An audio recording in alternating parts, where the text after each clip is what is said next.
সব ডিজে বাজিয়ে দিচ্ছে বাচ্চা জন্মদিনে, তাহলে বলুন সেই বাচ্চাটা কি বড় হয়ে ভক্ত হবে? তা ঠিকই বলেছে, অমানুষ হবে, তাই না? তাহলে পিতামাতার আচরণই স্থির করে দেয় সন্তান বড় হয়ে কৃষ্ণ ভক্ত হবে নাকি অমানুষ তৈরি হবে। সন্তানকে একটু কৃষ্ণ ভক্ত করে তোলার চেষ্টা করুন। জানবেন মায়েরা, যেই সন্তান কৃষ্ণ ভক্ত হবে সেই সন্তান কোনোদিনই তার বাবা মাকে না খাইয়ে নিজে ভালো মন্দ খেতে পারবে না।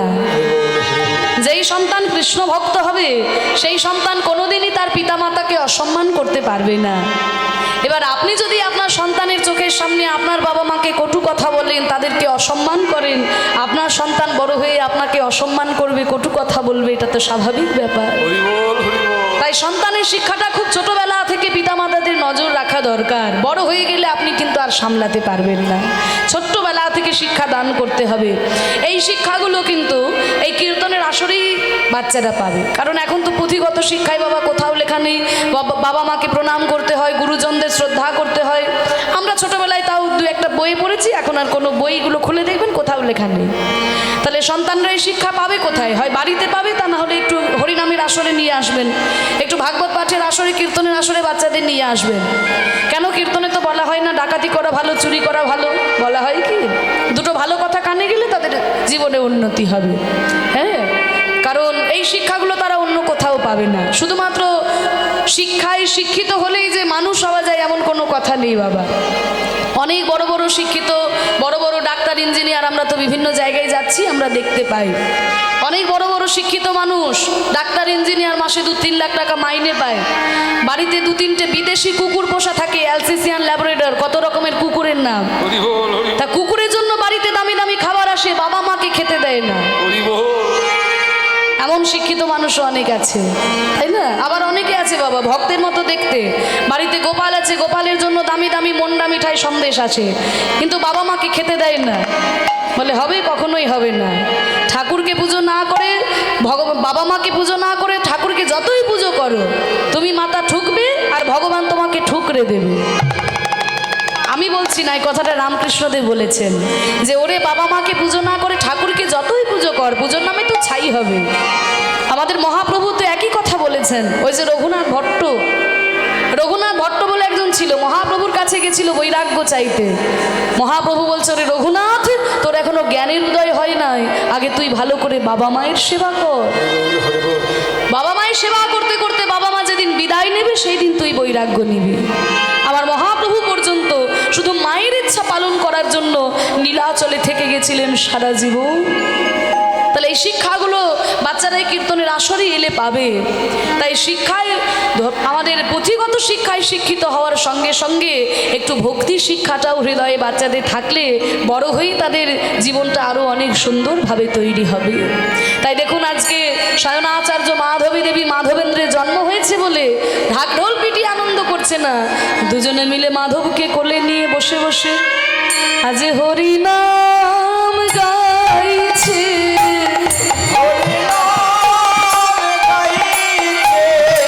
মাধবেন্দ্রের জন্মকালে কেমন হরিনাম গাইছে।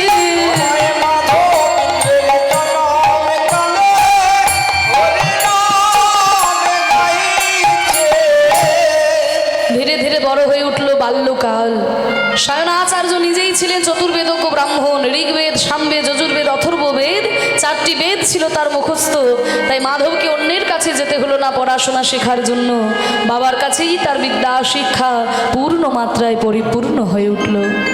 একদিনকে সায়নাচার্য শিক্ষা দিচ্ছে, ওরে মাধব, আমরা দক্ষিণ ভারতের ব্রাহ্মণ, আমার বাবা ছাত্র পড়ানোর জন্য এই বাংলায় এসেছিল, কিন্তু এই বাংলায় এসে আমরা অবাক হয়ে গেলাম রে।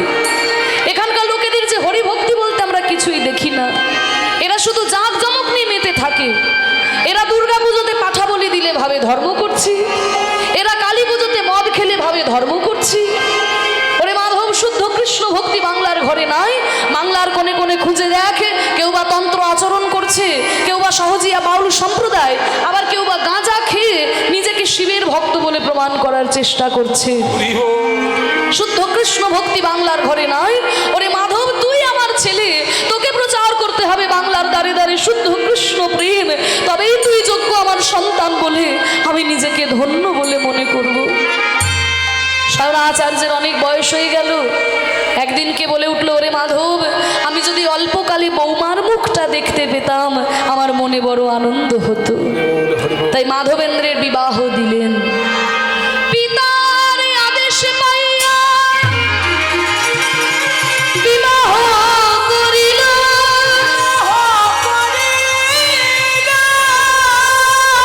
বৎসরের মধ্যে এক পুত্র জন্ম নিল। বৎসরের মধ্যে এক পুত্র জন্ম নিল। কিন্তু পুত্রের বাল্যকালে স্ত্রী বিয়োগ হইল।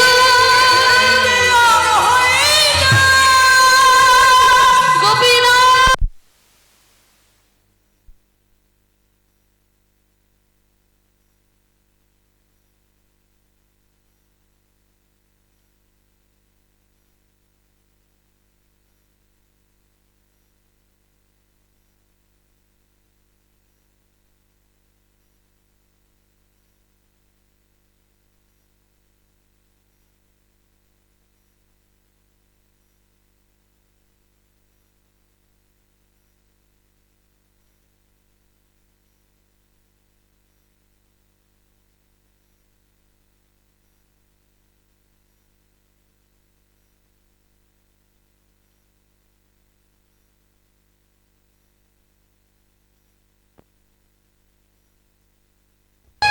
ঠাকুর, তুমি কি করলে? ঠাকুর, তুমি কি করলে? আমাকে যদি এইভাবে স্ত্রীহীন করবে তবে কেন আমাকে সংসারে আবদ্ধ করেছিলে ঠাকুর? আমি তো চাইনি সংসার, বাবার জন্য আমি সংসার করেছিলাম। আমার একটা ছোট্ট ছেলে জন্ম নিল, আমি এই ছোট ছেলেটির নাম রাখলাম গোপাল। ওমা, আগেকার দিনে বাবা মায়েরা ছেলে পিলেদের নাম রাখতো ভগবানের নাম দিয়ে, তাই না? কিন্তু এখনকার দিনে কত কি নাম, ভগবানের নাম আর কেউ রাখে না। কেন ভগবানের নাম দিয়ে ছেলে পিলের নাম রাখতো? এই যে দেখুন, আমার বাবার নাম হচ্ছে গদাধর। এই যে অর্গান বাজাচ্ছেন আমার বাবা, ওনার নাম হচ্ছে গদাধর। এই যে ডান দিকে শ্রীখোল বাজাচ্ছেন, আপনার নাম কি? জোর করে বলো। শম্ভুনাথ চক্রবর্তী। শম্ভুনাথ, বাহ, শিব ঠাকুরের নাম। এই যে বাঁ দিকে শ্রীখোল বাজাচ্ছে, তোমার নাম কি? জোর করে বলো। মহেশ্বর, বাহ, শম্ভু মহেশ্বর, দুজন দুদিকে। শিব ঠাকুরের নাম দুটোই। এই যে দোহার করছো, তোমার নাম কি গো? যশোদানন্দন। যশোদানন্দন, সব ভগবানের নামের নাম। তাহলে কেন ভগবানের নাম দিয়ে ছেলেপিলের নাম রাখতো না? দেখুন, সংসারের কালচক্রে পড়ে আমরা কিন্তু ভগবানকে ডাকতে ভুলে যাই। কিন্তু যদি ছেলেপিলেদের নাম থাকে ভগবানের নাম দিয়ে, অন্তত তাদেরকে ডাকতে গেলে একটু ঠাকুরের নামটা করা হয়। কিন্তু আজকালকার দিনে আমরা নাম রাখি পাপাই তাপাই। যদি কেউ থেকে থাকেন আমার কথায় কিন্তু কিছু মনে করবেন না। ও পাপাই তাপাই এখানেও আছে, আমাদের ওখানেও আছে। ঘরে ঘরে পাপাই তাপাই, বল্টু, নান্টু, শান্টু, কালটু, কত কি আছে। এই যে মানে বোঝে না ছেলের নাম রেখেছে, এইগুলো তো নামের কোনো মানে হয় না। শান্টু, মিন্টু, কালটু, এই নামের তো কোনো মানে হয় না। তা দেখুন, মানে বোঝে না, ছেলের নাম রেখেছে। ছেলের নাম রেখেছে পাপাই, পাপ আয়, এই নিয়ে পাপাই। তাহলে ঘরে পাপ আসবে কি গো? ছেলে পিলের নাম যদি পাপ আয় রাখা হয়, তা ঘরে পাপ আসবে না? ছেলের নাম রেখেছে তাপাই, তাপ আয়, এই নিয়ে তাপাই, মানে যত তাপ আছিস আমার ঘরে এসে ঢোক। নিতাই গৌর হরি বল। তা দেখুন, ছেলে পিলের নাম আমরা ভগবানের নাম দিয়ে রাখি না। সায়না আচার্য তার ছেলের নাম রেখেছে মাধবেন্দ্র, যাতে মাধব বললেই ভগবানকে ডাকা হয়। মাধবেন্দ্র মাধবেন্দ্র বলে তার ছেলেকে ডাকবে না, সংক্ষেপে মাধব বলেই ডাকবে। আর মাধবেন্দ্র তার ছেলের নাম রাখলো গোপাল, যাতে কথার ফাঁকে ফাঁকে ওই গোপালকে ডাকা যায়। কিন্তু মাগো গোপালের যখন বাল্যকাল, মাধবেন্দ্রপুরীর স্ত্রী ইহ জগৎ পরিত্যাগ করে চলে গেলেন। সংসারের অর্ধাঙ্গিনী যদি চলে যায়, তবে যারা সংসারী মানুষ তারা বোঝে কত কষ্ট। সংসার আর তার ভালো লাগে না। সংসারে থাকলেই মনে পড়ে যায় স্ত্রীর কথা। কোনো খাবার খেতে গেলে মনে হয় ও তো আমাকে থালায় সব সাজিয়ে দিত। কাপড় পরতে গেলে মনে হয় ও তো আমাকে হাতে হাতে ধরে দিত। জীবনের প্রতিটি ফাঁকে ফাঁকে আমার ওই স্ত্রীর কথা মনে পড়ে।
সংসার ছাড়লে পরেও সংসার যে আমাকে ছাড়বে না। হরি বল, তাহলে এমন একটা জায়গায় আমাকে যেতে হবে যেখানে কোনোদিন সংসার পিছনে ধাওয়া না করে। কোথায় যাব? যাব আমি বৃন্দাবন। তবে বৃন্দাবনে যাওয়ার আগে একটু নবদ্বীপে গিয়ে গঙ্গায় স্নান করে চিরকালের মতো গঙ্গার কাছে বিদায় নিয়ে আমি বৃন্দাবনের পথে ছুটে যাব। এই বলে বাংলাদেশের শ্রীহট্ট জেলা থেকে ছোট ছেলে গোপালকে কোলে করে নিয়ে ছুটতে ছুটতে এলেন নবদ্বীপে। নবদ্বীপে এসে গঙ্গায় স্নান করছেন আর কৃষ্ণ নাম করছেন, কৃষ্ণ নাম করছেন আর গঙ্গায় স্নান করছেন। বেদনাহারি জয় শ্রী মুরারে,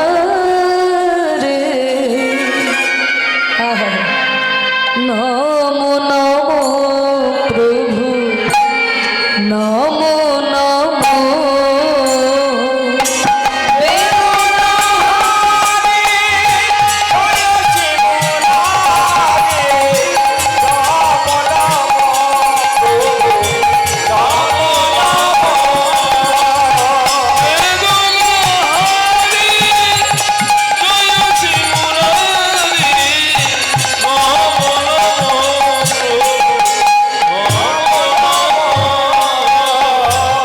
সন্ধ্যা সকালে ডাকি হে তোমার,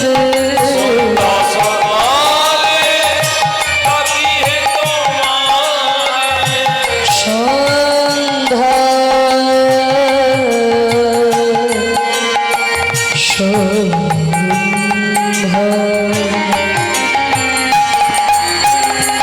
সন্ধ্যা সকালে ডাকি হে তোমারে। দেখুন বাবা, আমাদের ভারতীয় রাগ সঙ্গীতের এক একটা সময়ের জন্য এক একটা রাগ নির্ধারিত আছে। তা সন্ধ্যায় যখন ভগবানকে ডাকবো সন্ধ্যার রাগে, সকালে যখন ডাকবো সকালের আগে। সন্ধ্যার রাগ ইমন আলাপ হচ্ছে। সন্ধ্যা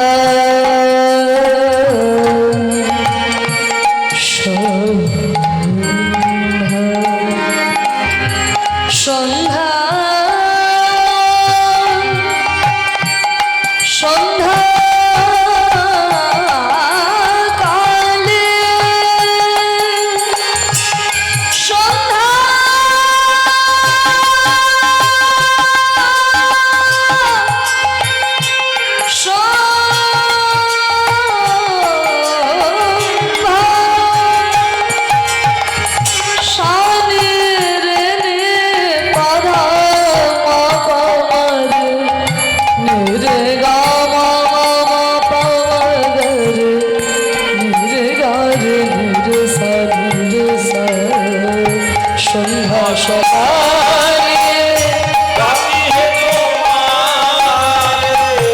সন্ধ্যা বললাম, সন্ধ্যার আগে ডাকলাম।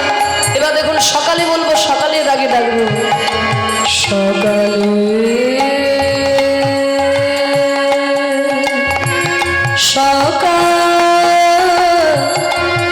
সকালে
গঙ্গার তীরে দাঁড়িয়েছিলেন অদ্বৈত আচার্য। মনে মনে ভাবছে, এমন ভাবে কৃষ্ণ প্রেমের ধারা তো আমি কাউকে দেখি নয়। বেদনা হরি জয় কৃষ্ণ মুরারি বলতে বলতে চোখের জলে অঙ্গ ভেসে যায়। চোখ থেকে জল পড়ছে গাল বেয়ে, গাল থেকে বুকে, বুক থেকে নাভিতে, নাভি থেকে সর্বাঙ্গ ভেসে চরণে জল পড়ছে। ইনি সন্ন্যাসী হোক আর ইনি সংসারী হোক, যেই হোক না কেন, এনার চরণে আমি মন প্রাণ বিক্রয় করে দিলাম। আজ থেকে এনাকে আমি গুরু পদে বরণ করলাম। ছুটতে ছুটতে এসে চরণ দুটোকে জড়িয়ে ধরেছে। গুরুদেব, গুরুদেব, আপনি কৃপা করে আমাকে দীক্ষা দিন গুরুদেব। ওঠো ওঠো ওঠো বাবা, তোমার নাম কি? আমার নাম অদ্বৈত আচার্য। আপনার নাম? আমার নাম মাধবেন্দ্র আচার্য। তবে জানো অদ্বৈত, আমি যে এখনো সন্ন্যাস গ্রহণ করি না, তবে আমার প্রাণ বারবার কেঁদে ওঠে, কেন আমি সংসারে আবদ্ধ হলাম। দীক্ষা নিলে সে হয় পুত্রের মতো, তুমি আমার সন্তানের মতো, তাই তোমার কাছে লুকোনোর আমার কিছু নাই। জানো তো, আমাকে সংসারই করেছিল আমার বাবা স্বয়নাচার্য জোর করে। আমার স্ত্রী যিনি সুলক্ষণা, তিনি পর্যন্ত বিদায় নিয়েছেন আমাকে ছেড়ে। আমার একটা ছোট্ট ছেলে আছে, এই ছেলেটার নাম হলো গোপাল। এই গোপাল যদি আমার সঙ্গে না থাকতো, আমি অনায়াসে বৃন্দাবনের পথে ছুটে যেতাম। কিন্তু ছেলেকে কোলে করে নিয়ে কি আর কৃষ্ণ ভজন হয়? সন্তানের চিন্তা করব নাকি কৃষ্ণের চিন্তা করব? অদ্বৈত আচার্য বলল, গুরুদেব, আপনি কৃপা করে আমাকে দীক্ষা দিন গুরুদেব। আপনার চোখে যে জল আমি দেখেছি, ওই জল যে কোনো সাধারণ মানুষের হয় না। কৃষ্ণ প্রেম হৃদয়ে না থাকলে পরে এইভাবে ফুপিয়ে ফুপিয়ে কৃষ্ণ বলে কাঁদা যায় না। আপনার সংসার আছে তো কি হয়েছে, আপনার ছেলে গোপাল আছে তো কি হয়েছে। আজ থেকে গোপালকে ভরণ পোষণ, গোপালকে মানুষ করার দায়িত্ব আমি নিলাম গুরুদেব। আপনি যান, চিরকালের মতো বৃন্দাবনের পথে ছুটে যাও। এই বলে অদ্বৈত আচার্যকে দীক্ষা দিয়ে তার কাছে ছোট ছেলে গোপালকে রেখে সংসারের বন্ধন থেকে চিরকালের মতো মুক্ত হলেন মাধব। এরপর ছুটে গেলেন দক্ষিণ ভারতে আরো বড় বৈষ্ণব, তার নাম লক্ষ্মীপতি। লক্ষ্মীপতি পুরী গোস্বামীপাদ সন্ন্যাস মন্ত্রে দীক্ষা দিয়ে সন্ন্যাসী করলেন মাধবকে। এইবার সেই দক্ষিণ ভারত থেকে ছুটতে ছুটতে আসছে বৃন্দাবনে, আর গাইছে, আমি হরি বলবো রাধা মদন মোহন হেরব গো,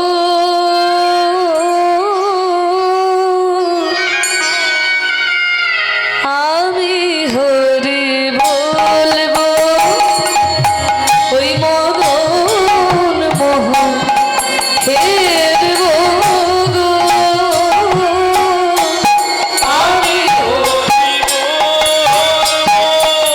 আমি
মধুময় শ্রীধাম বৃন্দাবনে যেই না প্রবেশ করেছে, রাধা গোবিন্দ মন্দিরে যেই প্রণাম করছেন মাধবেন্দ্র পুরী, পিছন থেকে একজন ছুটে এসে চরণ দুটোকে জড়িয়ে ধরেছে। গুরুদেব, গুরুদেব, আপনি কৃপা করে আমাকে দীক্ষা দিন। গুরুদেব, আপনি কৃপা করে দীক্ষা দিন। ওঠো ওঠো বাবা, তোমার নাম কি? আমার নাম ঈশ্বরচন্দ্র। আমি দক্ষিণ ভারত থেকে আসছি, কিন্তু আমার আসল জন্মস্থান হচ্ছে এই বাংলায়। বাংলার কুমারহট্টে আমার জন্মস্থান। বাবা, এই কুমারহট্টের বর্তমান নাম হচ্ছে হালি শহর। ওই যে কাঁচরাপাড়ার কাছাকাছি হালি শহর। এই হালি শহরে জন্মগ্রহণ করেছিলেন চৈতন্য মহাপ্রভুর গুরুদেব ঈশ্বরপুরী গোস্বামী।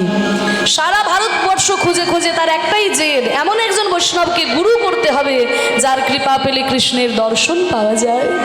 মাধবেন্দ্র পুরী বলল, দেব দেব ঈশ্বর, আমি তোকে দীক্ষা দেব।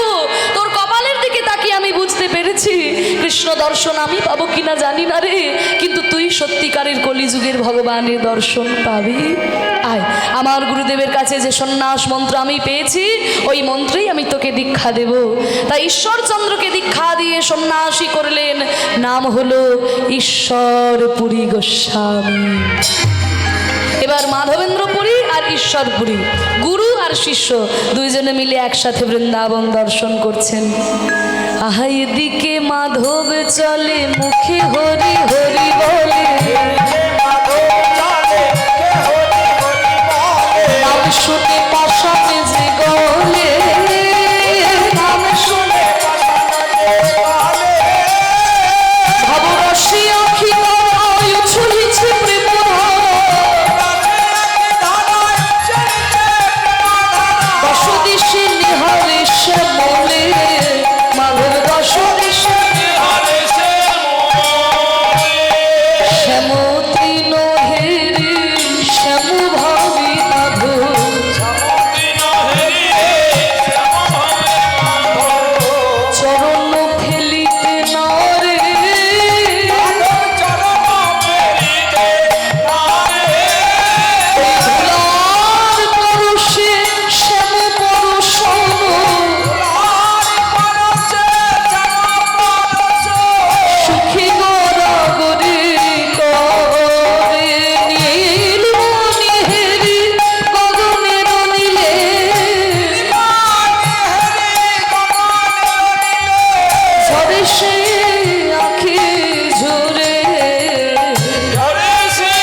সেই কৃষ্ণই আকাশ মাঝে দাঁড়াই আছে,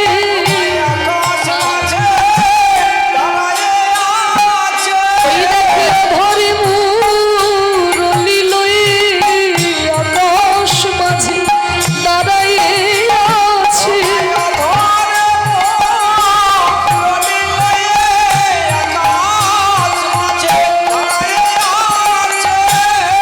ঈশ্বরপুরী বলছে, হে গুরুদেব, আপনি যাকে কৃষ্ণ বলছেন ও তো কৃষ্ণ নয়, কালো মেঘ। গ্রন্থে লেখা আছে বাবা, কালো মেঘ দেখলে পরেই মাধবেন্দ্র পুরী হা করে আকাশের দিকে তাকিয়ে থাকতো। আসলে মাধবেন্দ্রের চোখে দেখা যেত ওই কালো মেঘ যেন এক জায়গায় জড়ো হয়ে কৃষ্ণের রূপ ধারণ করেছে। মাধবেন্দ্র পুরী বলছে, ওরে ঈশ্বর, তুই বুঝিস না কৃষ্ণের অঙ্গ কান্তি কেমন শাস্ত্রে বলেছে। নবঘন যিনি বর্ণ, নবঘন, নব মানে নতুন, ঘন মানে মেঘ। বর্ষাকালে যে নতুন মেঘ আকাশে জড়ো হয়, তার যে রংটা, আমার কৃষ্ণের গায়ের রংটা হচ্ছে ঠিক সেই রকম। দেখি নীল আকাশে আকাশে, আমার হৃদয় আকাশে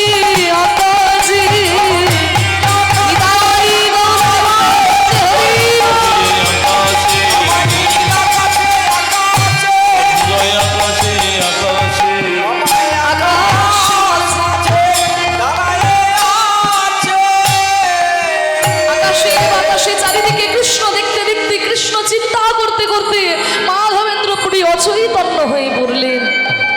মানে কৃষ্ণ চিন্তা করতে করতে সমাধিস্থ। এই সমাধি সহজে ভাঙবে না। ঈশ্বরপুরী মনে মনে চিন্তা করছে, তাহলে গুরুদেব তো এখন সমাধিস্থ, আমি বরং এক কাজ করি, এই ফাঁকে বৃন্দাবনের দাঁড়িয়ে দাঁড়িয়ে একটু ভিক্ষা করে নিয়ে আসি, যাতে গুরুদেবের ধ্যান ভাঙলে গুরুদেবকে প্রসাদ দিতে পারি।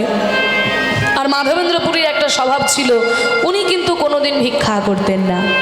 হরি বল। উনি কোনোদিন ভিক্ষা করতেন না। যদি কেউ কোনো কিছু দিল যেচে তা খেলো, নইলে গাছের ফল কুড়িয়ে পেলো সেইটাই খেলো, নালে শুকনো পাতা কুড়িয়ে পেলো সেইটাই খেলো। গাছের থেকে ছিঁড়ে পর্যন্ত ফল খেতেন না, কারোর কাছে চেয়ে খেতেন না। এইরকম ছিল মাধবেন্দ্রপুরীর স্বভাব। তাই ঈশ্বরপুরী ভাবলো যে তাহলে আমি বৃন্দাবনে দাঁড়িয়ে দাঁড়িয়ে ভিক্ষা করে আনি, গুরুদেবের ধ্যান ভাঙলে প্রসাদ দেব। এই বলে একটা কদম গাছের তলায় বসিয়ে রেখে ঈশ্বরপুরী চলে গেছে, আর ওদিকে মাধবেন্দ্রপুরী ধ্যান ভেঙেছে। আর ও মা ধ্যান ভেঙে দেখে কি গো, না একটা বাচ্চা ছেলে সামনে দাঁড়িয়ে আছে। সাধু বাবা, ও সাধু বাবা, তোমার নাম মাধব না? ও গো মাধব, ও মাধব, ভাবছো তুমি কি?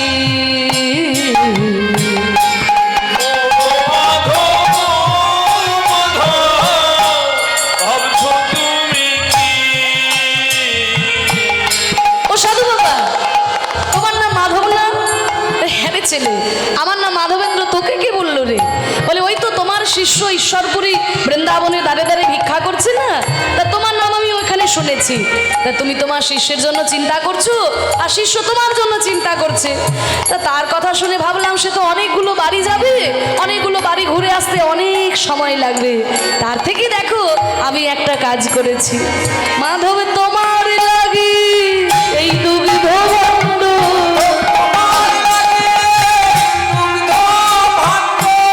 আমি বই এনেছি, আমি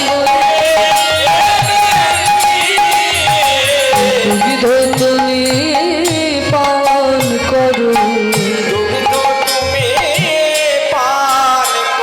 তোমার ক্ষুধার জ্বালা জুড়াইবে, দুগ্ধ তুমি পান করো।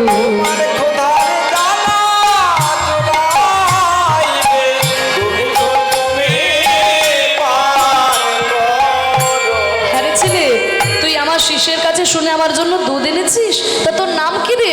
সাধু বাবা, আমার নাম গোপাল। হ্যাঁ? যেই বলেছে গোপাল, মাধবেন্দ্রের প্রাণের ভিতরটা ছ্যাক করে উঠলো। আমার ছেলের নামও তো গোপাল ছিল। আমি ছেলেকে রেখে এসেছি অদ্বৈত আচার্যের কাছে। এতদিন পরে নামটা শুনে প্রাণের ভিতর মায়া জেগে উঠলো। হ্যাঁ রে ছেলে, তোর মতো গোপাল কি বৃন্দাবনে অনেক আছে নাকি? বলে না সাধু বাবা, এই বৃন্দাবনে অনেক রাখাল, শুধু আমার নাম গোপাল। তাই নাকি? তো বাবা গোপাল, আমি তো এখন নাম জপ করছি, আমার তো নাম জপটা শেষ হয়নি।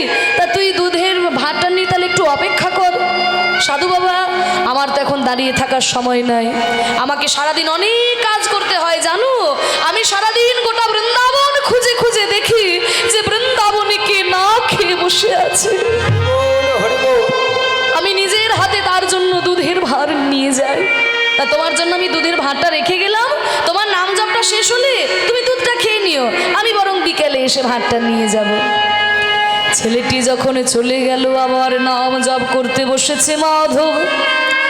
নাম সম্পূর্ণ করে যেই না দুগ্ধ ভাণ্ডটি বদনে দিয়েছে কৃষ্ণায় নম বলে, বলেছে এত সুন্দর দুগ্ধ তো আমি কোনোদিন পান করি না।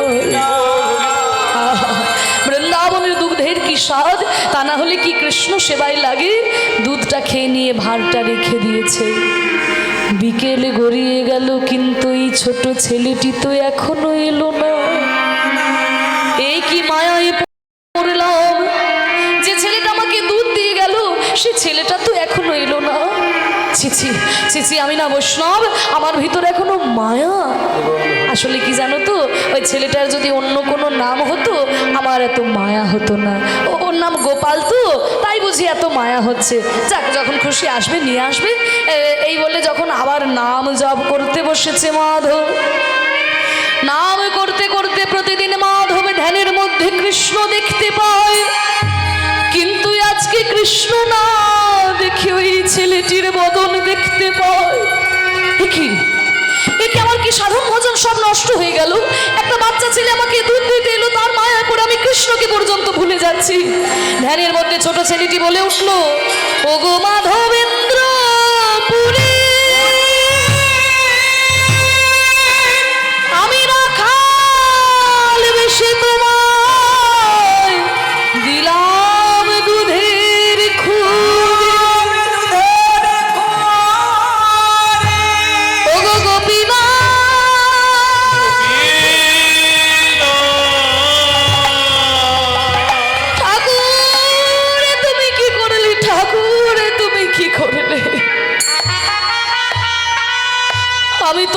সেবক, আমি বৃন্দাবনে ছুটে এসেছি তোমার সেবা করার জন্য ঠাকুর। আমি কোথায় তোমার জন্য দুধের ভার বয়ে নিয়ে যাব তা না, আমি অভুক্ত আছি জেনে তুমি আমার জন্য দুধের ভার বয়ে এনেছো ঠাকুর। এ তোমার কেমন লীলা মাধবেন্দ্র। তোমাকে দিয়ে আমার অনেক কাজ করাতে হবে। আমি এই বৃন্দাবনের গোপাল, 4500 বছর ধরে গোপাল মূর্তি বৃন্দাবনে পুজো হয়েছে, কিন্তু পরবর্তীকালে ভারতবর্ষে যখন জবনদের আক্রমণ হলো, ভক্তরা আমাকে বাঁচানোর জন্য এই বৃন্দাবনের মাটির মধ্যে আমায় পুঁতে রেখেছে। তুমি এসে ওই মাটির ভিতর থেকে আমাকে উদ্ধার করো। আমাকে শুধু প্রতিষ্ঠা করলে হবে না, আমি অনেক দিন ভাত খাইনি, আমি অন্ন সেবা নেব। অল্প অন্ন দিলে হবে না, গিরি গোবর্ধন পর্বতের মতো অন্ন তোমায় সাজিয়ে দিতে হবে, তবে আমার ভোগ হবে। মাধবেন্দ্রের নয়নে আর ঘুম আসে না। বৃন্দাবনের ঝোপে ঝাড়ে জঙ্গলে খুঁজে বেড়াচ্ছেন, কোথায় গেলে গোপালকে পাবো। গিয়ে দেখে একটি জায়গায় একটি দুগ্ধবতী গাভী দাঁড়াইয়ে আছে, আর তার বাট থেকে আপনাই আপনি দুধ মাটিতে পড়েছে। ছুটে গিয়ে ব্রজবাসীদের ডেকে এনে ওই মাটি খুঁড়তে লাগলো, আর তার ভিতর থেকে গোপাল বাহির হলো। গাই গো হরি মোরের মাটি খুঁড়ে গোপাল বাইর হলো।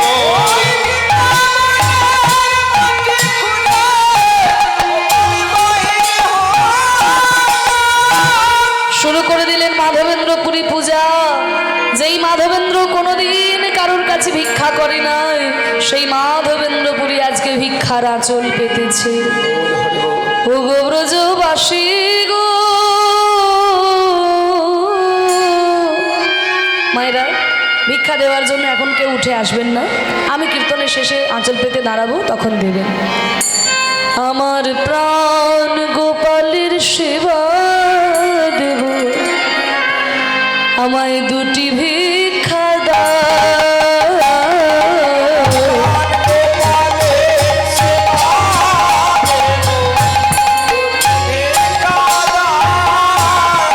আমায় ভিক্ষা দিয়ে প্রসাদ পেয়ে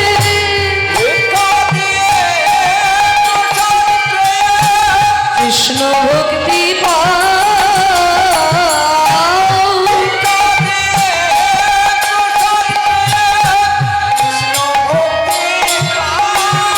আমার প্রাণ গোপালের সেবা দেব, দুটি ভিক্ষা দাও। আমার প্রাণ গোপালের সেবা দেব, দুটি ভিক্ষা দাও। अरे शंभू बाबू, कहाँ आप चले गए थे? अरे देखिए देखिए, ये जो नया सन्यासी आया है, ये जो नया सन्यासी आया है, इनका नाम है माधवेंद्र। माधवेंद्र ये सन्यासी तो कभी किसी से भीख नहीं मांगा। आपने कभी देखा है इनको भीख मांगते हुए? नहीं देखा है। आज जो भीख मांग रहे हैं, जरूर गोविंद जी के सेवा लगाने के लिए भिक्षा मांग रहे हैं। दो दो, जितने सको इनको भिक्षा दे दो। दे दो भाई, भिक्षा दे दो। হরি বল। নতুন সন্ন্যাসী মাধবেন্দ্র কোনোদিন ভিক্ষা করে না কারোর কাছে, সবাই কিন্তু জেনে গেছে। আজকে যখন ভিক্ষা করছে, নিশ্চয়ই গোবিন্দের সেবা লাগানোর জন্যই ভিক্ষা করছে। ব্রজবাসীরা যে যা পারলো বেশি বেশি করে ভিক্ষা দিল, আর সেই সব ভিক্ষা নিয়ে এসে বলেছে কি, গিরি গোবর্ধনের মতো অন্ন সাজিয়ে দিতে হবে। ওমা, গোবিন্দ তার কম পেটুক নয়। পদাবলী শাস্ত্রে বলছে যে গোবিন্দ দণ্ডে শতবার খায়, দণ্ডে শতবার খায়। এক দণ্ড মানে মোটামুটি 24 মিনিট। 24 মিনিটে যদি 100 বার খায়, তাহলে কেমন পেটুক আমার গোবিন্দ বুঝতে পারছেন। তা সেই গোপাল এতদিন মাটির তলায় না খেয়ে পড়েছিল, তার কি আর কম খিদে পেয়েছে? তা গিরি গোবর্ধনের মতো অন্ন সাজিয়ে দিল, আর গোপাল যদি নিচে বসে থাকে, খাবে কেমন করে? তার তো সিংহাসনটা উঁচুতে হওয়া দরকার। তাই ব্রজবাসীদের সহযোগিতায় গোপালের বিশাল মূর্তি ওই গিরি গোবর্ধন চূড়ায় বসালেন। গিরি গোবর্ধন চূড়ায় বসালেন গোপাল মূর্তি। আর গিরি গোবর্ধনের সামনে আরেকটা অন্যের পর্ব সৃষ্টি করেছেন। যত চাল ভিক্ষা করে এনেছেন আর বলছে, হে গোপাল, তোমার ইচ্ছে মতো তোমাকে মাটি খুঁড়ে বের করলাম, তোমার ইচ্ছে মতো অন্যের পাহাড় সাজিয়ে দিলাম, এবার তোমার নিজের ভোগ তুমি নিজেই গ্রহণ করো, আমরা তো নিমিত্ত মাত্র।